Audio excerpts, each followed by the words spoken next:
শুভেচ্ছা প্রিয় দর্শক, স্বাগত জানাচ্ছি চ্যানেল আইয়ের পর্দায় ফার্স্ট ওয়াশ এখন কি চাই এর আয়োজনে। সাথে আছে আমি দীপ্তি চৌধুরী। 2023 সালের 26শে ডিসেম্বর 43তম বিসিএস পরীক্ষার চূড়ান্ত ফলাফল প্রকাশ করে সরকারি কর্ম কমিশন পিএসসি, যেখানে 2805 জন প্রার্থীকে ক্যাডার এবং নন ক্যাডার পদে নিয়োগের সুপারিশ করা হয়। গত 15 অক্টোবর পিএসসির সুপারিশকৃত 2163 জনের মধ্যে 2064 জনকে বিভিন্ন ক্যাডারে নিয়োগ দিয়ে প্রজ্ঞাপন জারি করে জনপ্রশাসন মন্ত্রণালয় এবং 99 জনের ফলাফল স্থগিত রাখে। 99 জন প্রার্থীর ফলাফল স্থগিত রাখার ব্যাপারে তখন বলা হয়েছিল যে এসব প্রার্থীর কেউ স্বাস্থ্য পরীক্ষায় আসেননি, আর কয়েকজন পূর্ণাঙ্গ তথ্য পাওয়া যায়নি। পরবর্তীতে অক্টোবর মাসে প্রকাশিত 43তম বিসিএস এর নিয়োগের গেজেট বাতিল করে সরকার নতুন করে ভেরিফিকেশনের পর গত 30শে ডিসেম্বর 1896 জনকে বিভিন্ন ক্যাডারে নিয়োগ দিয়েছে জনপ্রশাসন মন্ত্রণালয়। নতুন নিয়োগের গেজেটে 15 অক্টোবর নিয়োগকৃত 2064 জনের মধ্যে 168 জনকে নিয়োগ দেওয়া হয়নি। প্রথম ও দ্বিতীয় দফার নিয়োগে বাদ পড়েছেন নিয়োগের জন্য পিএসসির সুপারিশকৃত 227 জন প্রার্থী। পত্রপত্রিকায় প্রকাশিত প্রতিবেদন অনুযায়ী স্বাস্থ্য পরীক্ষায় অনুপস্থিত প্রার্থী ছাড়া বাকিদের প্রায় সবাইকে বাদ দেওয়া হয়েছে বর্তমান প্রেক্ষাপটে কোনো প্রার্থীর নিজের বা পরিবারের সদস্যদের বিভিন্ন রাজনৈতিক দল সংশ্লিষ্টতার কারণে। সিভিল সার্ভিস পরীক্ষায় উত্তীর্ণ হয়ে সুপারিশকৃত চাকরি প্রার্থীদের এভাবে নিয়োগ বঞ্চিত করার বিরুদ্ধে সোচ্চার হয়েছেন অনেকেই।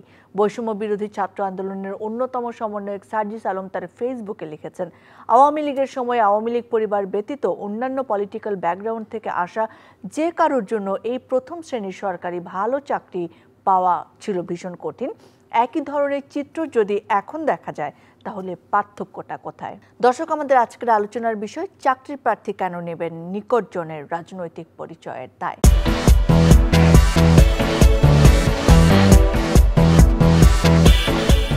এ বিষয়ে কথা বলার জন্য আজকে 3 জন অতিথি আমার সঙ্গে উপস্থিত রয়েছেন। সাথে রয়েছেন জনাব এএসএম আব্দুল হালিম, সাবেক মন্ত্রী পরিষদ সচিব, রয়েছেন জনাব আকম সাইফুল ইসলাম চৌধুরী, সাবেক অতিরিক্ত সচিব, সাথে রয়েছেন জনাব খান সাঈদ হাসান, অবসরপ্রাপ্ত ডিআইজি। আপনাদের 3 জনকে জানাচ্ছি স্বাগতম, অনেক ধন্যবাদ। আপনারা 3 জন সরকারের উচ্চপদস্থ কর্মকর্তা ছিলেন, এখন গিয়েছেন অবসরে। আমি শুরু করি এএসএম আব্দুল হালিম আপনাকে দিয়ে।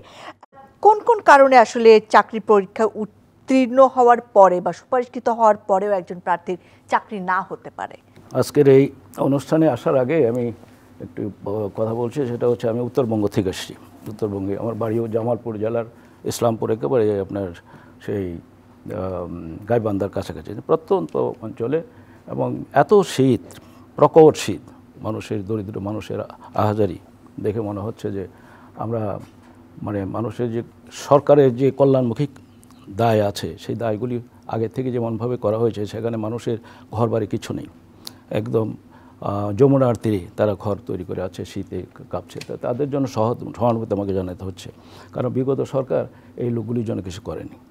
সেইখানে থেকেই এই সূত্রটা আসবে যে কেন আপনার রাজনৈতিক পরিচয়ে এই যে চাকরি দেয়া না দেওয়া, রাজনীতি পরিচয় থাকাটা কোনো অবাঞ্ছনীয় কিছু নয়। রাজনীতি তো এমন একটা জিনিস, মানুষের কল্যাণের জন্য রাজনীতি। রাজনীতিটা এমন জিনিস হচ্ছে যে মানুষের সমাজের মানুষগুলিকে একটা নীতির মধ্যে আবদ্ধ করে তাদেরকে পরিচালনা করাই হচ্ছে রাজনীতি। সেই রাজনীতিটা এখন আমাদের নীতি বহির্ভূত হয়ে যাচ্ছে বলেই এরকম কাণ্ডটি হচ্ছে।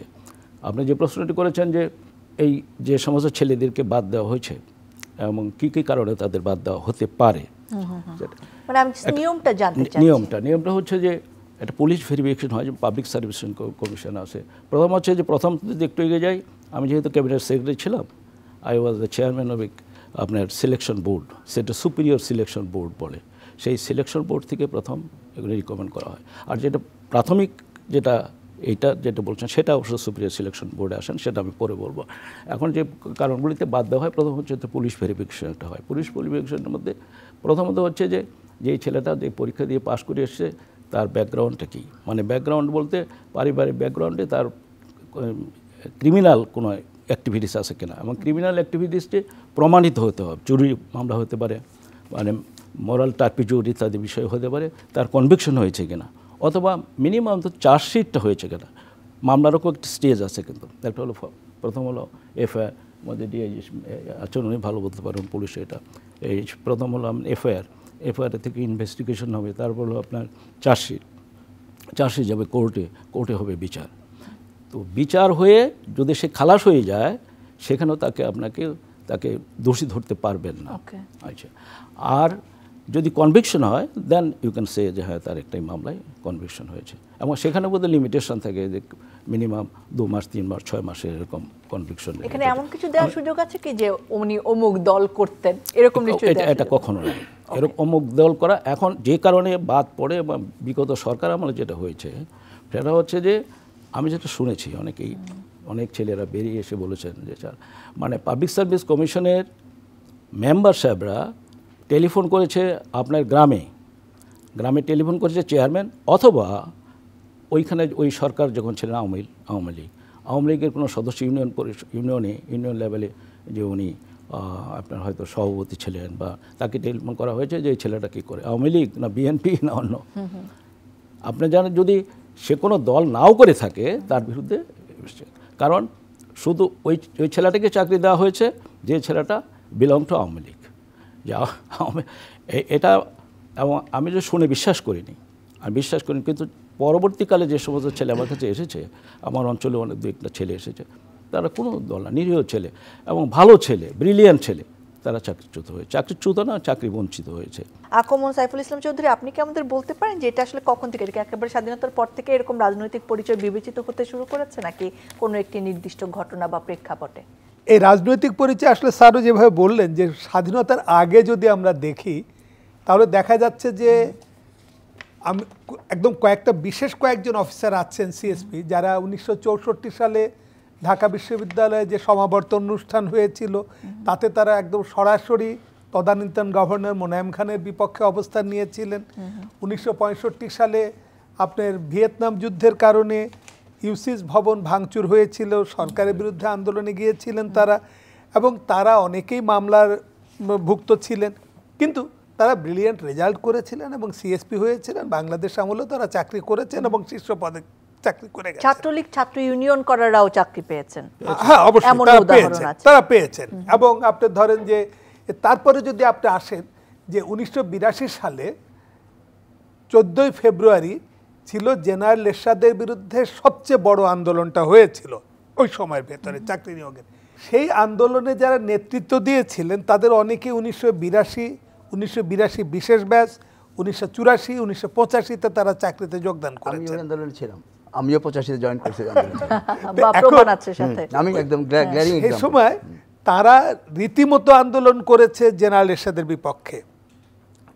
এখন ঘটনা হচ্ছে যে, এবং ধরেন যে আপনার 82 সালের যে নিয়োগের ভেতরে একজন নিয়োগ লাভ করেছিলেন যিনি বাসদ ছাত্রলীগের থেকে তিনি একটা হল সংসদের ভিপি হয়েছিলেন, তিনি পুলিশের শীর্ষ পদেও চাকরি করে গেছেন।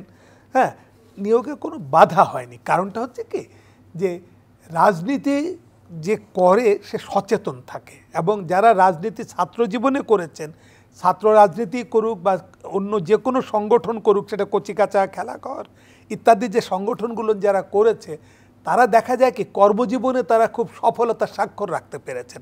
যারা একেবারে বুকিশ তারা হয়তো ভালো রেজাল্ট করে চাকরি পান, কিন্তু তারা কর্মক্ষেত্রে সফলতা অতটা দেখাতে পারেননি যতটা যারা ছাত্র জীবনে রাজনীতির সাথে সম্পৃক্ত বা কোনো সংগঠনে যুক্ত ছিল। আমার কাছে যেটা মনে হয় 1990 সালে আপনার যখন আন্দোলন গেছে, 91-তে রাজনৈতিক দল ক্ষমতা আসা শুরু হলো, 91 থেকে 96-তেও কিন্তু এভাবে কখনো রাজনৈতিক বিবেচনা হয়েছে বলে মনে হয়নি। 96 থেকে 2000-এর ভেতরেও ঘটেছে এরকম দেখিনি। 95-তে যে জনতার মঞ্চ যেটা হয়েছিল, আমি এই জায়গাতে আমি যেটা মনে করি যে আমি ব্যক্তিগতভাবে যেটা মনে করি, ছাত্র জীবনে যেমন রাজনীতি করার অধিকার আছে, ছাত্র রাজনীতি করার, সরকারি চাকরিতে আসবার পরে কেউ রাজনীতি করুক এটা আমি কোনো কালেই পছন্দ করিনি। আমি চাকরি করা অবস্থাও পছন্দ করি না, অবসরে যাওয়ার পরও পছন্দ করি না। সেটা হচ্ছে যে রাজনীতি যদি করতেই হয়, আপনি ছাত্র রাজনীতি করেছেন, করার পর যদি আপনার মনে হয় যে আপনি রাজনীতি করবেন, রাজনীতি করেন। আমাদের বন্ধুবান্ধব অনেকেই রাজনীতিই করে গেছেন, তারা চাকরিতে আসেননি। যারা চাকরিতে এসেছেন তাদেরকে চাকরিই করতে হবে, এবং তিনি তখন চাকরিতে যদি আসেন তিনি পাবলিক সার্ভেন্ট। সো একবার রাজনীতিতে রাজনীতি করলে রাজনীতি করেন, কিন্তু জনতার মঞ্চটাও যেমন আমি পছন্দ করি না, করিনি, বা 1990 সালে যখন এরশাদ বিরোধী আন্দোলনে তখন দুই দলই বেরিয়ে গেল সচিবালয়, হ্যাঁ, এগুলো হয়েছে কি কেন রাজনীতিতে এসছে? 90টাকে আমরা যখন অনুমোদন করি, দুই দলই অনুমোদন করে, 90-এর আমলাদের রাজপথে নেমে যাওয়াটাকে অনুমোদন করে, তখন এর একদল 96-তে নামে। তো 90-তে আপনি দুই দলই অনুমোদন করেছেন, বা আমাদের লোকজনরা রাস্তায় নেমেছে। 96-তে আপনি তখন অনুমোদন একদল নেমেছে। আপনি এবারকার যে 24-এর জুলাই বিপ্লব যেটা আন্দোলন, যেটা এটা যদি একটু দীর্ঘমেয়াদী হতো তাহলে দেখা যেত যে সচিবালয়ের হয়তো একদল অফিসার নেমে যেতেন। এটা সময়টা পাননি বলে নামতে পারেননি, নামার মতন প্রস্তুতি অনেকেরই হয়তো ছিল। এটা হচ্ছে কি রাজনীতিবিদরাই এই সুযোগটা করে দিচ্ছে যে সরকারি কর্মকর্তাদেরকে রাজনীতিতে নামার। আমি এটা বিরোধিতা করি।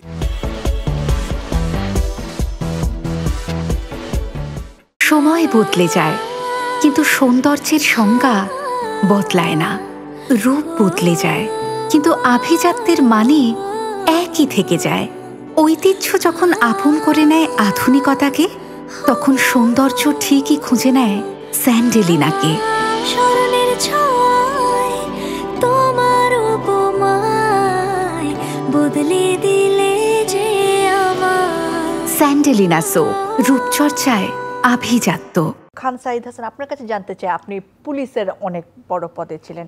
পুলিশ ভেরিফিকেশন একটা মানে ভয়ের নাম, আতঙ্কের নামই হয়ে গেছে, কারণ দেখা গেছে যে এইটার আন্ডারেই নানা ধরনের তকমা লাগিয়ে চাকরি বঞ্চিত করা হয় অনেকে। আমাদেরকে একটু জানাবেন আপনি পরিষ্কার করে যে কোন কোন অজুহাত, কোট আনকোট অজুহাতে আসলে চাকরি বঞ্চিত করা যায় একজন উত্তীর্ণ হওয়া পরীক্ষার্থীকে বা চাকরি প্রার্থীকে? আপনি যে দুটো প্রশ্ন স্যারদেরকে করেছেন, আমাদের ক্যাবিনেট সেক্রেটারি স্যার এবং আমাদের অ্যাডিশনাল সেক্রেটারি সাহেবকে, সেটা হলো স্যার ব্যাখ্যা দিয়েছেন যে একমাত্র যদি কারোর এগেনস্টে ক্রিমিনাল অফেন্স প্রুভড হয় তাহলেই সে বাদ যাবে। হ্যাঁ, ইভেন স্যার যেটা বলছেন আন্ডার ইনভেস্টিগেশন, আপনি একজনের বিরুদ্ধে অভিযোগ করলেন, একটা ছাত্রের বিরুদ্ধে যে কোনো কারণে আপনি অভিযোগ করলেন, সেই অভিযোগটা পুলিশে যতক্ষণ করবেন, যতক্ষণ থাকবে পুলিশের তদন্ত, ততক্ষণ কিন্তু সে নির্দোষ না দোষী আপনি বলতে পারবেন।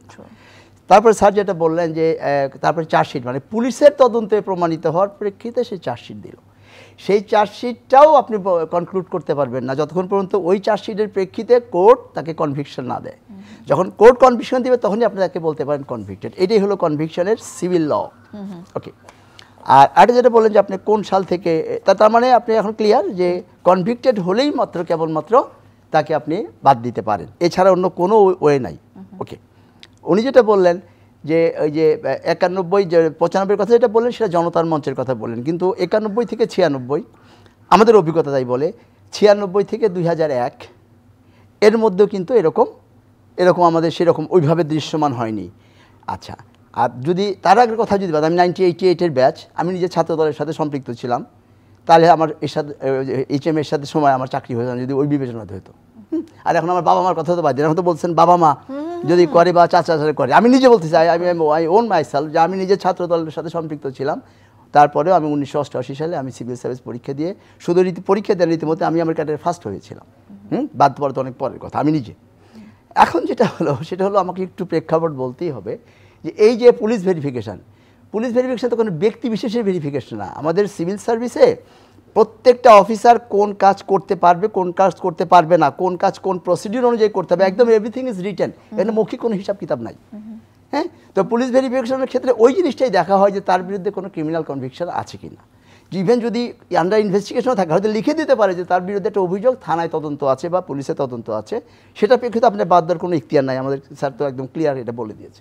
আমরা 1981 সালে শেখ হাসিনার একটা আমরা বিবিসিতে যেটা খুব ভাইরাল হয়েছিল, ভাইরাল মানে বিবিসিতে প্রচার করেছিল, এবং যেটা আমাদের তৎকালীন বিবিসির প্রধান সিরাজুর রহমান, যিনি মারা গেছেন, বিবিসি বাংলা প্রধান ছিলেন, ওনার বই এক জীবনে এক ইতিহাস বই লিখেছে।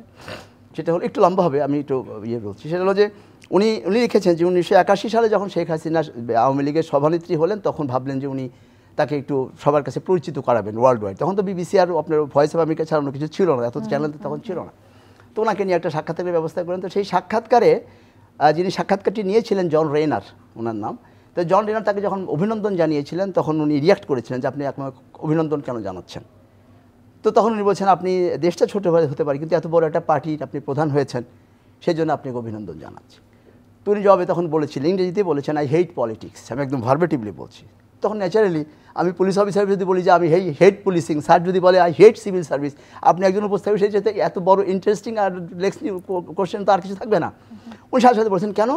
তখন উনি বলে ফেলছেন যে আমার বাবা এই দেশটা স্বাধীন করেছিল, এই দেশের পতাকা এনেছিল, এই দেশের জাতীয় সঙ্গীত এনেছিল।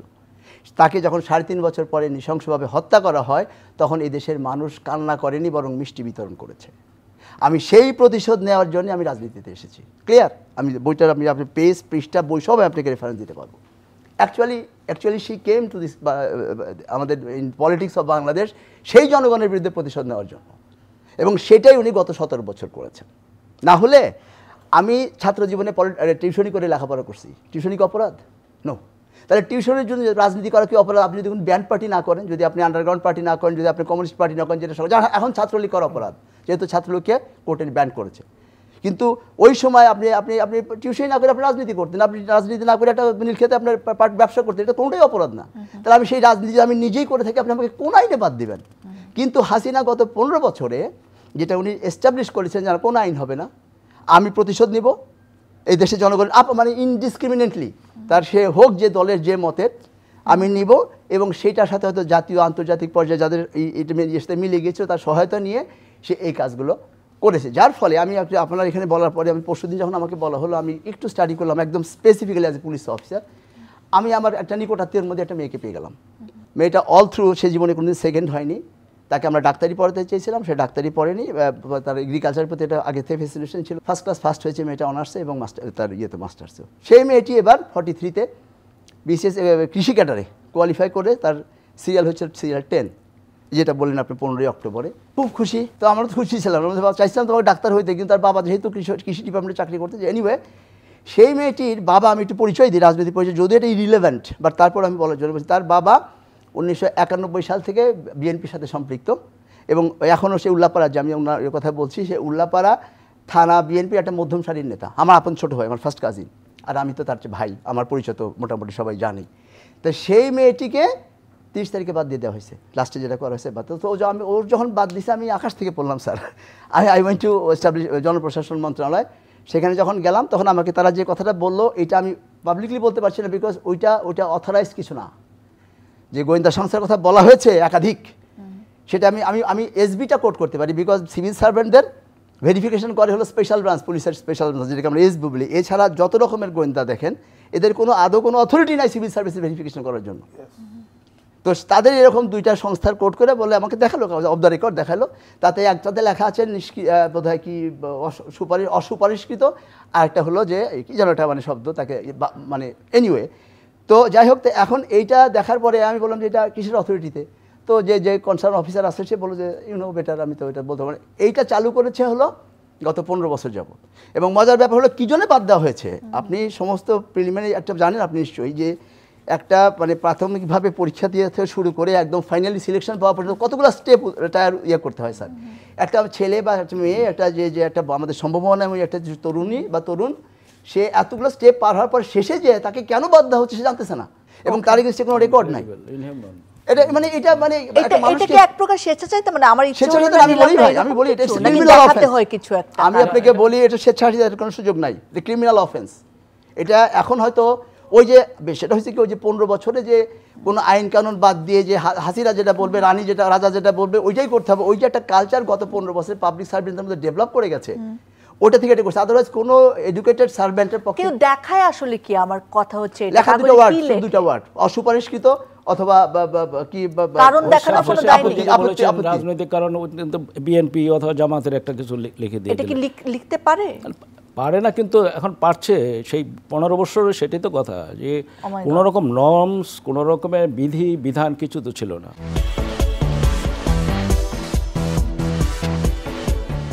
আপনারা যেহেতু প্রশাসন ক্যাডারে চাকরি করেছেন, অমুক সরকারের আমলে সে মন্ত্রীর পিএস ছিল ছিল, right, কিংবা right. প্রমোশন পেয়েছে, তাই এই সরকারের আমলে সে প্রমোশন পাবে না, এটা নিশ্চয়ই ভেরি মানে না, নরমাল। সেটাও ঠিক না, সেটাও ঠিক না যে পিএস থাকাটা তো এটা কোনো ডিসকোয়ালিফিকেশন নয়, দিস ইজ এ কোয়ালিফিকেশন। কিন্তু সেটার জন্য পদোন্নতি হয়নি এরকম ঘটনা তো আমি আছে বলছি নিশ্চয়ই। এটা বরং কোয়ালিফিকেশন হতে পারে যে একটা স্মার্ট বয়, সে ভালো সব দিকে, তাকেই হয়তো মন্ত্রী পছন্দ করে নিতে পারেন, এটাতে কোনো দোষ নেই, বরং ভালো।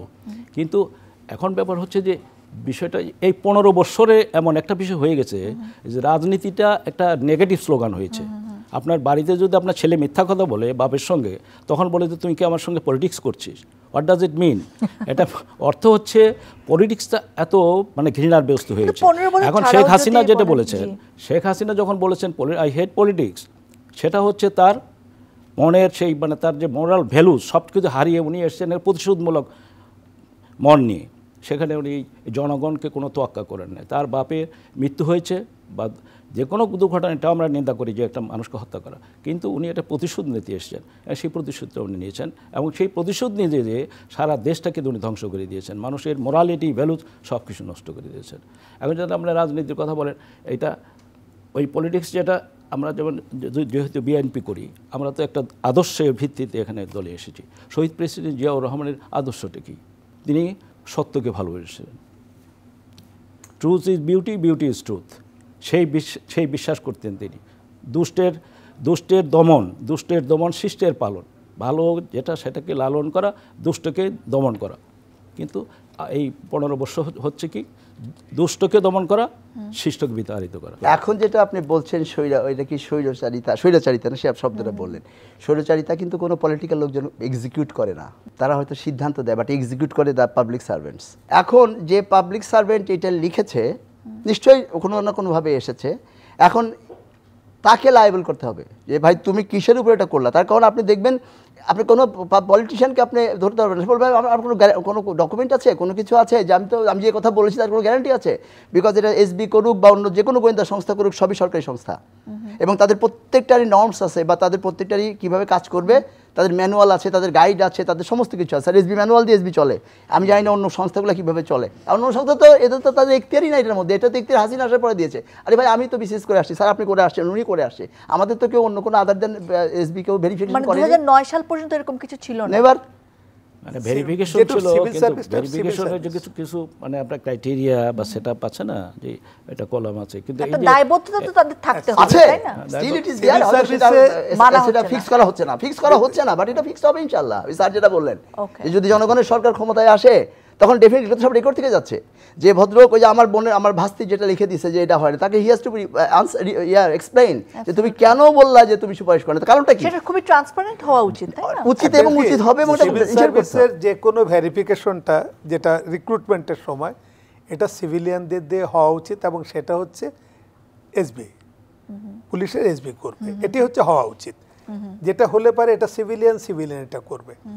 যেটা পরবর্তীতে যেটা ঘটে গেছে 9 সালের পর থেকে, এখানে এনএসআই চলে এসছে, ডিজিএফআই চলে এসছে, এবং এটা তারা তো তাদের সমস্ত বিজনেস, জায়গায় হাত দিয়েছে, এটা তাদের গণমাধ্যম থেকে business, শুরু এটা- করে। যেটা এটা কাজ তাদের নয়, তার business এরিয়ার না। বাইরে কাজ করেছে। তাদের যেহেতু বিজনেস না, সে কারণে তাদেরটা এটা এখানে আসাটা সঙ্গত হয়নি। আর একটা জিনিস আপনি দেখেন লক্ষণীয়, অক্টোবরের যে রেজাল্টটা ঘোষিত হলো, তার থেকে এখানে বরঞ্চ সংখ্যাটা, বাদ পড়ার সংখ্যাটা কমে যেতে পারতো। সারাদিন ল্যাপটপ, ফোন আর অফিসের কাজ। আমি চললাম, তুমি থাকো তোমার কাজ নিয়ে। হয়তো তোমারই জন্য হয়েছি যে প্রেমে বন্য, আমাদের মধ্যে এখনো প্রেম আছে। জানি তুমি অনন্য, তাই শুধু তোমাকেই চাই। জীবনের প্রতিটি মুহূর্ত হয়ে উঠুক স্পেশাল। ত্বকের যত্নে রোজ অয়েল এক্সট্রাক্ট এবং ময়শ্চারাইজার সমৃদ্ধ তিব্বত পমেড। অক্টোবরের থেকে বাদ পড়ার সংখ্যাটা কমে যেতে পারতো, যে অক্টোবরে অনেককেই রাজনৈতিক কারণে বাদ দিয়েছে। সেটা মজার ব্যাপারটা হলো, অক্টোবরে যারা বাদ পড়েছে তারা কিন্তু বাদই রয়ে গেছে। এরপরে ডিসেম্বরে আরও কিছু নতুন করে যোগ হলো বাদ পড়াদের ভেতরে। যদি হতো যে অক্টোবরের বাদ পড়ারা চাকরি পেয়েছে আর নতুন করে কিছু বাদ পড়েছে, তাহলে এটাকে একটা অন্যভাবে রাজনৈতিক কালার দেয়া যেতে পারতো। সেটা কিন্তু ঘটেনি।